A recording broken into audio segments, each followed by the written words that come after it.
In the culinary world, where chefs often boast about their complex techniques and exotic ingredients, Ina Garten stands out for her refreshingly simple approach to cooking. Born on February 2, 1948, in Brooklyn, New York, to Charles H. Rosenberg, a surgeon, and his wife, Florence, Garten has charmed millions with her accessible recipes and warm, inviting demeanor. We frequently post videos on topics like this, so don't forget to like and subscribe to our channel to stay informed and never miss an update. Known as the Barefoot Contessa, a moniker derived from her gourmet food store, she once shared in an interview with PBS that she finds cooking challenging. This revelation may surprise her followers, as it underscores why she gravitates towards simple, straightforward recipes. Ina's openness about her culinary insecurities enhances her relatability, making her fans feel at ease and more connected to her real-life persona.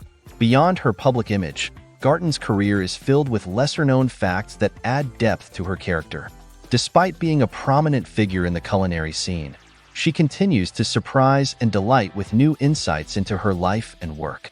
Her story is not just about recipes, but also about the resilience and approachability that have endeared her to audiences worldwide. Ina Garten met her husband when she was 15. Ina Garten found her life partner much earlier than the average woman, according to a 2022 poll cited by Marie Claire, which found that women typically meet their future spouses by the age of 25. Ina met Jeffrey Garten when she was just 15 years old, and they married 5 years later. Their early years together included a transformative trip through France, where Ina found her culinary calling inspired by the local cuisine and later, the teachings of Julia Child through her cookbooks. Jeffrey has been a constant source of support for Ina, initially serving as the chief taste tester for her dinner party dishes and later encouraging her to purchase what would become her renowned shop, the Barefoot Contessa. Celebrating over 50 years together, their relationship has withstood various challenges, including extended periods of separation when Ina first opened her store. During this time, Jeffrey, who was working in Washington, D.C., commuted to the Hamptons, where Ina had rented a room close to her new business. Over the decades, Jeffrey has not only been a frequent presence on her show, The Barefoot Contessa, but also the dedicated subject of Ina's cookbook, Cooking for Jeffrey, highlighting the significant role he plays in her life and career. Her mom discouraged her from learning to cook. Despite Ina Garten's current status as a culinary icon, she wasn't encouraged to cook from a young age. In an interview on Al Roker's podcast, the Barefoot Contessa shared that her mother, a dietitian, actively discouraged her from cooking, insisting, "It's your job to study. It's my job to cook." Her mother's professional focus on diet significantly influenced the family's meals, which omitted the rich, carbohydrate-heavy dishes like Parmesan smashed potatoes that Garten is known for today. Butter and decadent desserts were also notably absent from her childhood menu. Unlike many celebrity chefs such as Anthony Bourdain, Garten did not attend a formal cooking school. Instead, after marrying, she found freedom and a new passion in the kitchen, choosing to educate herself through Julia Child's cookbooks. This self-directed study helped her discover not only her culinary skills, but also her distinctive approach to cooking. For Ina Garten, the joy of cooking extends beyond the flavors and dishes. It lies in the communal joy that food brings. She views cooking as a way to connect with others, making it a central element of her social life and a key aspect of her culinary philosophy. She began her career in nuclear energy policy. Ina Garten's initial career trajectory took her far from the culinary world she now inhabits. In the 1970s, she began her professional life in Washington, D.C., working at the White House during the administrations of Presidents Gerald Ford and Jimmy Carter. Her role was in the Nuclear Regulatory Commission, where she served as a budget analyst, specifically focusing on U.S. nuclear energy policy. This career phase is a surprising contrast to her later identity as the Barefoot Contessa and is an intriguing fact for many of her fans. Her position was quite groundbreaking at the time, given the societal context. In the late 70s, the professional landscape for women was beginning to change. Prior generations rarely saw women in scientific or high-stakes business roles, particularly in areas as critical as nuclear policy. More commonly, women held positions as secretaries or school teachers if they worked outside the home at all. Reflecting on her career path in a 2022 interview with Today, Garten discussed the scarcity of female role models in her field when she started out. She was inspired by the careers of the men in her life, noting, "We all wanted to grow up to be our husbands or our fathers, and Jeffrey worked in the State Department, so I thought that's what I wanted to do." This reflection highlights the limited career narratives available to women at the time and underscores Garten's pioneering early career moves before she found her calling in the culinary arts. Her food career started with an ad. Ina Garten's entry into the food industry was almost serendipitous, reminiscent of a plot twist in a fantasy novel. While browsing the New York Times classifieds, she stumbled upon an advertisement for a 400-square-foot specialty food store for sale in the Hamptons, akin to a magic kingdom of her own. With her husband Jeffrey's encouragement, Garten ventured to West Hampton, a locale she had never visited, to inspect the shop. On a whim, she made a lowball offer to the shopkeeper, expecting some haggling to ensue. To her astonishment, the offer was accepted on the spot. As the new owner, Garten immersed herself in every aspect of the store's operations, cultivating a lively and enjoyable atmosphere that would later become synonymous with her brand as a celebrity chef. She dedicated nearly 2 decades to mastering the craft of running the store, from baking to cleaning pots. This foundational period not only shaped her culinary style, but also prepared her for her subsequent career as a successful cookbook author. She thought she could learn the food business in a month. Ina Garten is often described as fun, engaging, and notably optimistic, a trait that was fully tested when she took over a specialty food store in the Hamptons.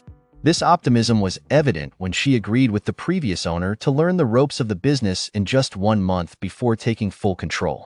Reflecting on this decision during an interview with Forbes Women, the Barefoot Contessa humorously remarked on her naivety, joking, "Like you can learn how to run a business in a month." As she delved into her new role, Garten quickly realized the enormity of the challenge. She had never worked in the food industry, nor had she ever managed employees. Her primary experience with food service was limited to hosting dinner parties. It wasn't long before she recognized that her initial optimism might have been a bit misplaced.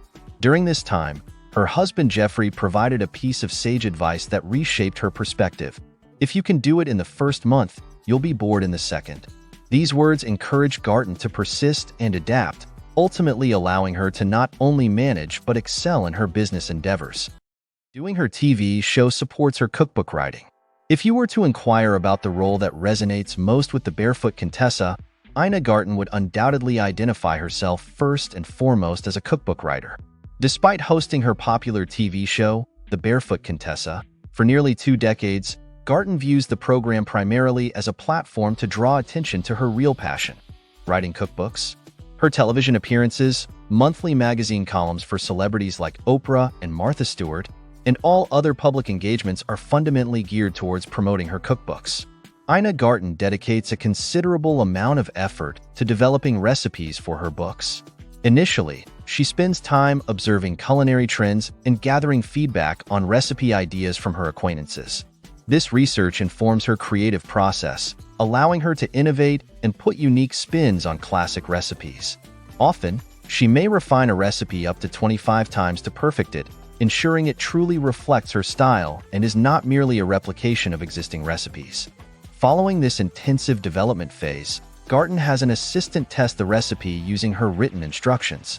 If any part of the recipe proves unclear, she revises the directions meticulously, ensuring that anyone who picks up her cookbook can successfully replicate the dish.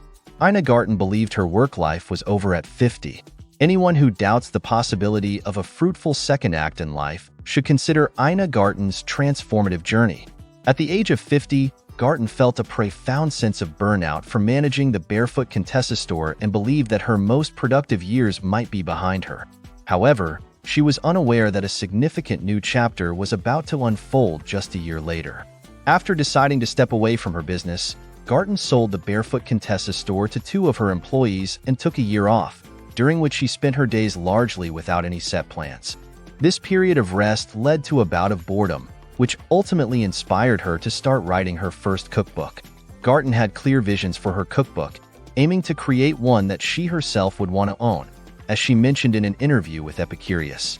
The endeavor to compile the cookbook was extensive, consuming 2 years of Garten's life as she meticulously tested recipes, pinned the content, and participated in the photography process. This initial book would not only rejuvenate her career, but also lay the foundation for a series of Barefoot Contessa cookbooks, earning her a global fanbase that even includes celebrities like Taylor Swift. She treated her first cookbook like a business.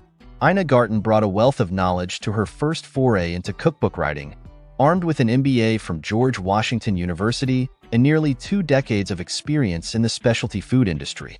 She saw crafting a cookbook as another opportunity to exercise her business acumen. Despite this confidence, she confessed in an interview with Forbes Women that had she browsed the cookbook aisle of a bookstore beforehand, she might have been too intimidated to proceed, daunted by the saturation of the market.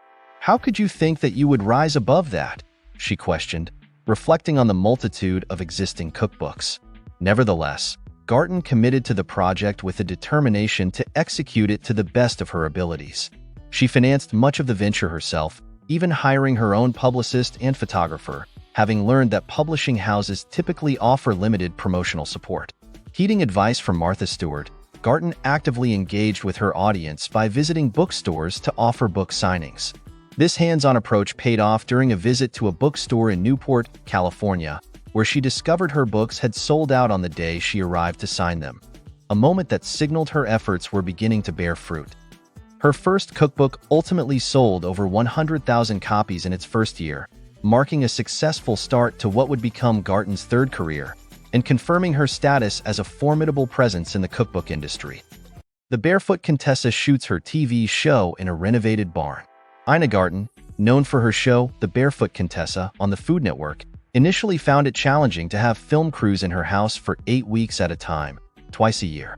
This invasion of her personal space, particularly the constant presence in her kitchen and living areas, led her to seek a separate filming location to reclaim her home's privacy. The perfect solution presented itself in 2006 when the property adjacent to her home became available. Garten seized the opportunity and purchased the neighboring property, transforming a barn there into a dedicated studio space. This move not only freed up her personal kitchen, but also provided a professional setting just a short walk across her backyard.